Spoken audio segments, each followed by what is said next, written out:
What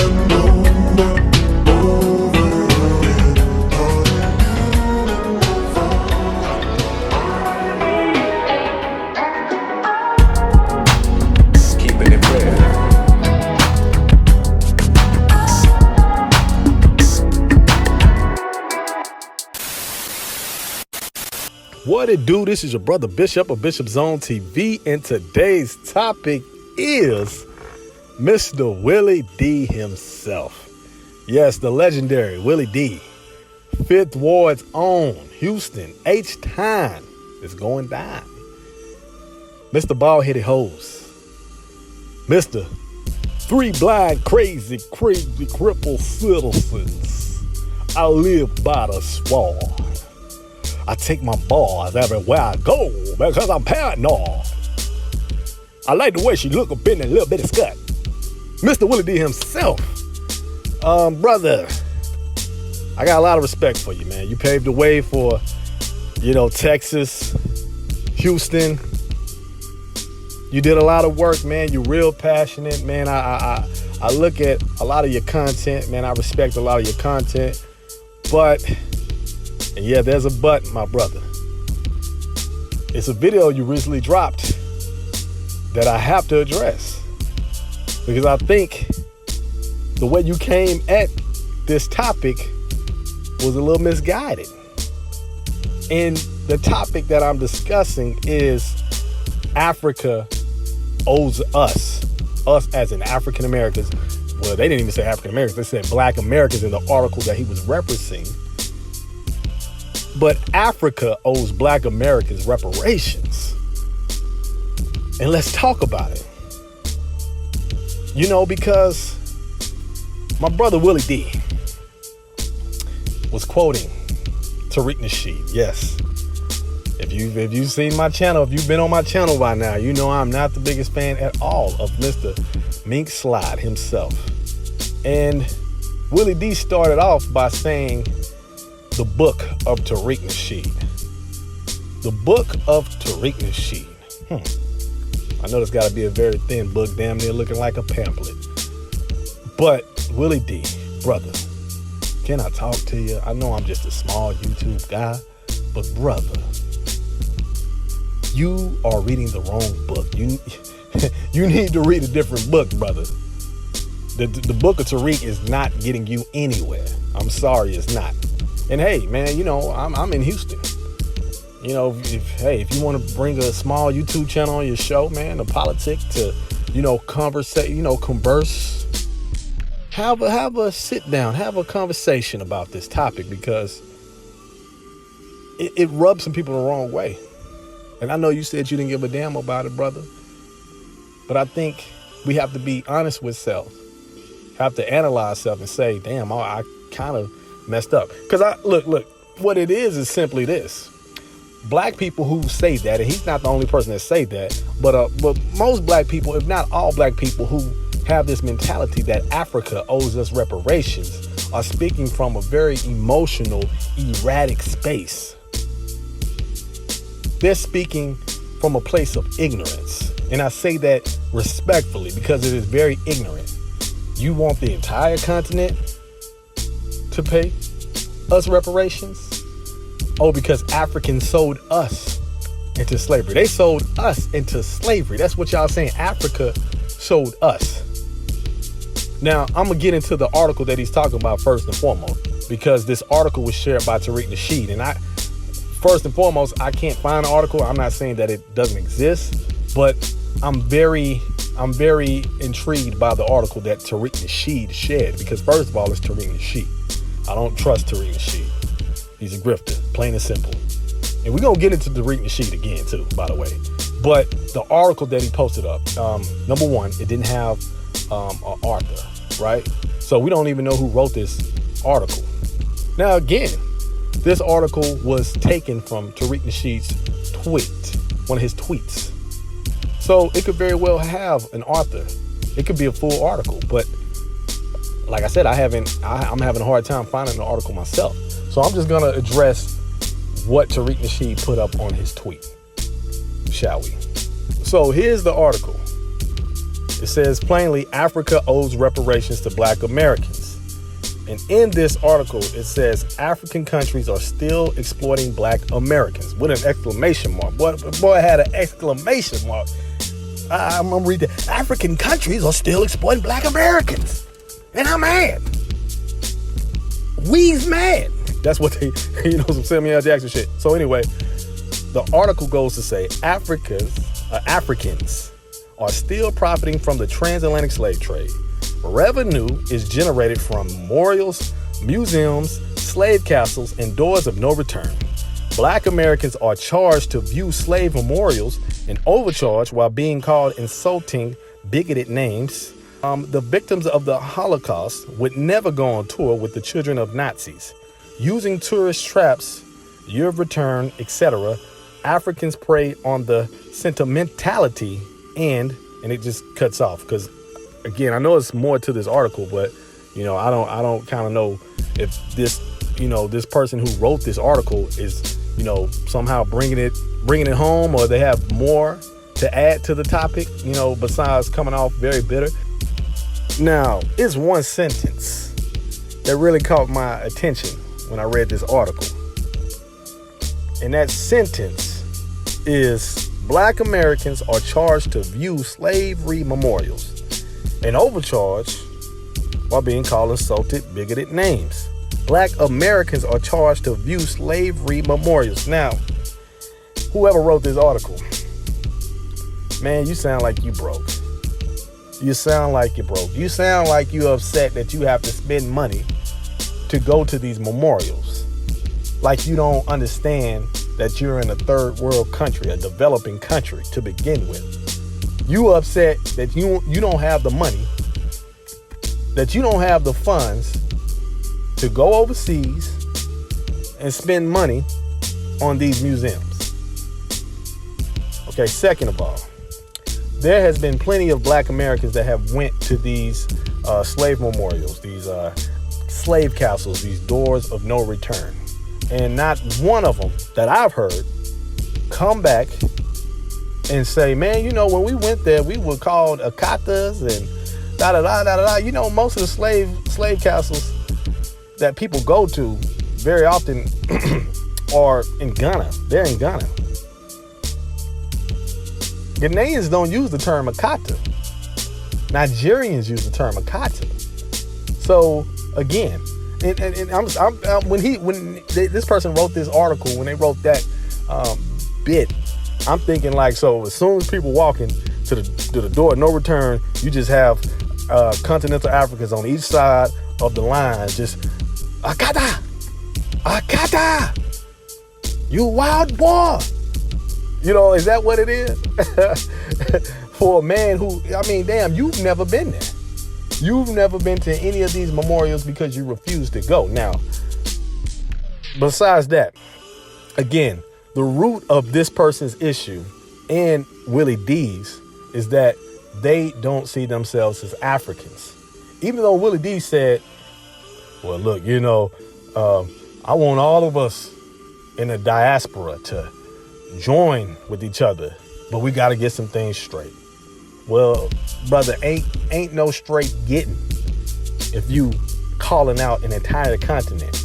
See, the problem with this is that a lot of our people don't understand slavery. They didn't understand transatlantic slavery and how it truly was, how complicated transatlantic slave trade was.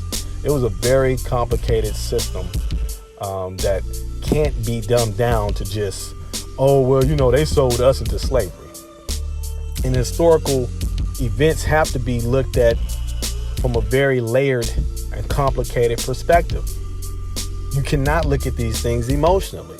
That's just not how that works. So let's just shift focus on the reality of the transatlantic slave trade and how it relates to African Americans, and if Africa owes us reparations.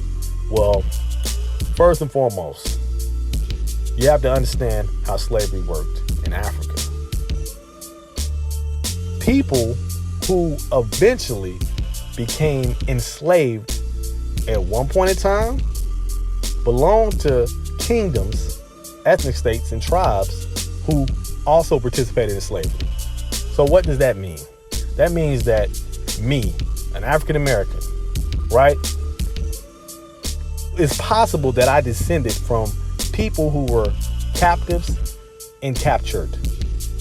Again, people who were captives and captured. Do you understand? Do you follow me? I'll give you a perfect example. Because see, Willie D mentioned that he was reading the book of Tariq. So the book that Willie D should have referenced was not the book of Tariq, but he should have been referencing the interesting narrative of the life of Aladua Iquiano. Let me say that book again. The interesting narrative of the life of Aladua Iquiano. Now, what is that book? That book is actually written by a former slave, a former enslaved brother who has a very interesting story. This was one of the first memoirs of an actual slave, an actual enslaved person from West and Central Africa. Now let's go a little bit into his life, because I think to understand from a historical perspective the ins and outs of slavery, this book right here is one to be read, not the book of Tariq. So Iquiano opens his narrative with an explanation of his struggle to write a memoir. He is empathetic about hardships that memoir writers experience. He explains they often have to defend themselves against those who question their work. He apologizes to his readers in advance for not having the most exciting story, but hopes it helps other slaves in this position. I know. This is boring to y'all because I ain't coming off dumb, and I'm not saying Willie D is dumb, but let's just keep it real. Niggas like nigga shit, but y'all need to learn some shit. All right. So Iquiano states, "I am neither a saint, a hero, nor a tyrant." He begins his story with a description of his homeland. Pay attention, y'all. He begins his story with a description of his homeland and the district in which he was born. He was born in the kingdom of Benin. Benin was a part of Guinea. He details his district, Ebo, now Nigeria, and the isolation of Isaki, the small province of his birth in 1745. And if I butchered Isaki, I apologize. So again, let me break that down. He begins his story with a description of his homeland and the district in which he was born. He was born in the kingdom of Benin. He was born in the kingdom of Benin. Okay? Kingdom. I want y'all to pay attention. Now, he goes on to talk about his culture, right? This was before he was enslaved. Dancing was a huge part of the culture within the kingdom. All dancing was separated into 4 divisions of groups of people, and they all represented key life events. The kingdom was made up of many musicians, singers, poets, dancers, and artists. The people of the kingdom lived a simple life. Nothing was luxurious. Clothes and homes were very plain and clean. The only type of luxuries in their eyes were perfumes and, on occasions, alcohol. Women were in charge of creating clothing for the men and women to wear. Agriculture was the primary occupation because the kingdom sat on rich soil and facilitated abundant growth. Now pay attention. Those slaves were present in the kingdom. Only those who were prisoners of war or convicted criminals were traded in Ebo. Those slaves were present in the kingdom. Only those who were prisoners of war or convicted criminals were traded in Ebo. Y'all, Iquiano, the former enslaved African that was born in the kingdom of Benin, says right here that the kingdom of Benin had slaves. They had slaves. And here, Iquiano, born into this kingdom that had slaves, would later become a slave himself and sold by warring tribes. See, here's the reality of the situation that y'all don't want to have. Y'all don't want to have this conversation. We descended from a vast variety of different people with different philosophies, different agendas, different just belief systems, right? different motivations. No different really than people today. A lot of us like to pretend that all our people were kings and queens and angelic. Again, history is complicated. Life is complicated. It's not as simple as people like to pretend it is. And the reality of the situation is that we descended from people that participated in the slave trade and those who were victims of the slave trade. You could be, like I said again, one day, let's put it like this. In 1 year, the kingdom that you're a part of could benefit greatly from slavery. They could see these tribes that are not in their tribe, that is not in their kingdom, as opposition. And say, you know what? To hell with them. We've been beefing with them. Let's trade them away. Let's get rid of the problem. And then a year or two later, that same tribe could end up being on the short end of the stick themselves, which often happened. Again, slavery happened for hundreds of years on the coast of West and Central Africa. You mean to tell me that the descendants of us who arrived here in America were all a result of people who were just victimized? Like they didn't participate in no slavery? Look, damn near every kingdom, every tribe participated in slavery. And guess what? There were a lot of people within those kingdoms that probably didn't believe in slavery, that didn't even participate in slavery. So again, this concept of Africa owing us. For what? What they owe us for? You mean we owe our damn selves? It was Africans selling Africans. Some Africans didn't sell Africans to the white man. Some Africans resisted slavery. It was complicated. I'm trying to tell y'all Negroes, the shit was complicated. Stop trying to simplify this shit. Because y'all emotional. Y'all emotionally all over the place that y'all can't analyze history for what it truly is. Take, for instance, Queen Zinga. She was a queen that fought against the Europeans. She resisted slavery. There were plenty of battles, wars fought. And even if she came from a kingdom that participated in slavery at some point in time themselves, there were plenty of people throughout history that opposed slavery. But see, y'all not telling the people that. And I'm sorry, Willie D, you wasn't telling the people that. You wasn't educating the people because you're not educated enough to discuss this topic at hand. Take, for instance, the Dahomey tribe. The Dahomey tribe greatly participated in trading people to the Europeans. I mean, Dahomey built an empire on enslaving Africans or selling, opposing Africans to their tribe to the Europeans. And guess what? A lot of people in the Dahomey kingdom, the kingdom of Dahomey, ended up being enslaved themselves here in America. Again, how can you talk about something with so much emotion, so much angst, and you don't even know who you're descendant of? You don't even know what ethnic groups you come from, because guess what? We were intentionally mixed with different ethnic groups so it can weaken communication between said kingdoms. The European was strategic, and the European was so brilliant in their strategy, and I hate to say it, but they were so brilliant with their tact that the descendants of those enslaved people to this day are sitting up here talking about some goddamn Africa owe us reparations. None of these countries existed during the time of the transatlantic slave trade. None of them. So who owe you reparations? The kingdom of Dahomey? Guess what? The kingdom of Dahomey doesn't exist anymore. There's only a few kings. So if you can find the descendants of those kings, because see, that's when slavery was really initiated by Africans, when you had specific kings that ruled the kingdom and said, okay, let's give us your guns, Give us your trinkets, and we'll give you our enemies. We'll give you our enemies.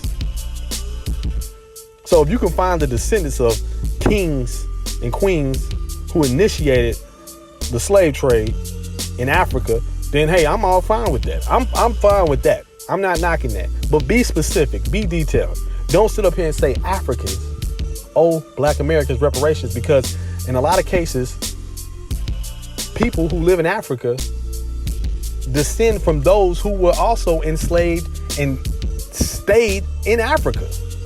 Do people not realize that? There were plenty of Africans who had to escape the enslavement. They had to escape being sent to the new world, the quote unquote new world, and then they built communities themselves. They ended up building communities still on the continent. They owe you reparations? I know what some people are gonna say. Oh, well, no, he's talking about, well, be specific then. Be specific. Know what you're talking about. Know what you're talking about. Don't just sit up here and generalize Africa because you're emotional. That's just the bottom line. And I'm sticking to it. Is it Stone Cold Steve Austin say that? I think he say that. But yeah, so again, name me a country that exists in Africa today that benefited from slavery. I hear some people say Nigeria. Nigeria didn't exist. Well, the land known as Nigeria. Yeah, but once Nigeria became Nigeria, it wasn't, it didn't become Nigeria through the kings, through the descendants of the kings who initiated slavery. Oftentimes, these royal families that exist within these political territories today that were built by the Europeans through the Conference of Berlin, the Berlin Conference. These kings really don't have that much power. They don't have no damn power in these countries. You can't tell a president, you can't tell a government of Ghana to give you reparations. They had nothing to do with slavery. They had just as much to do with slavery as we did, because we descended from the same goddamn ethnic group. We descended from the same tribe. Man, I gotta keep saying it because y'all niggas ain't getting it. Y'all niggas ain't getting it. Don't listen to Tariq Nasheed, brother. Read a book. You read his book? Read a book. Read an actual book that details how slavery was. That's all I'm saying. Let's educate ourselves. Let's destroy the cracker mentality. And I'm not saying cracker as in all white people are crackers. I'm saying black folks who share those sentiments are some crackers, because they thinking like the white man that they hate. There's plenty of white people out there that's way more educated than these Negroes, like Tariq. I think Willie D means well. I've seen him say some positive things about Africa before, but then I've seen Tariq say some positive things about Africa and then flip it around. That's all I got though, man. And before I go, if we're gonna talk about where the money at, cut the check, where the reparations at, hey, because everybody getting it, right? Brother Willie D, well, ask Tariq Nasheed, where's the goddamn museum? Where's the museum? He took $2 million from the people and he hasn't delivered yet. See, he's deflected. Let's talk about that. Maybe I need to do an episode of that, but some people, they say you talk about Tariq too much. Well, he makes it so goddamn easy. But where is the museum? Let's focus on that. That's how I guess he really is African. Which, by the way, didn't Tariq Nasheed say that only 3% of people here are indigenous to this country? Oh, no, 3% of the people here in America actually come from Africa. The remaining group of people are actually indigenous to this land. So if we're indigenous to this land, then how the hell Africa owe us? For what? We're not African, according to him. Today, tomorrow is probably something else. We Goopala Gabats. The Goopala Gabs owe us money. The Goopala Gabs owe us money, y'all. Tariq Nasheed said the Goopala Gabs owe us money. All right, I'm through. I'm done. Hey, add to the conversation. Let me know what y'all think. I'm going to respond back too.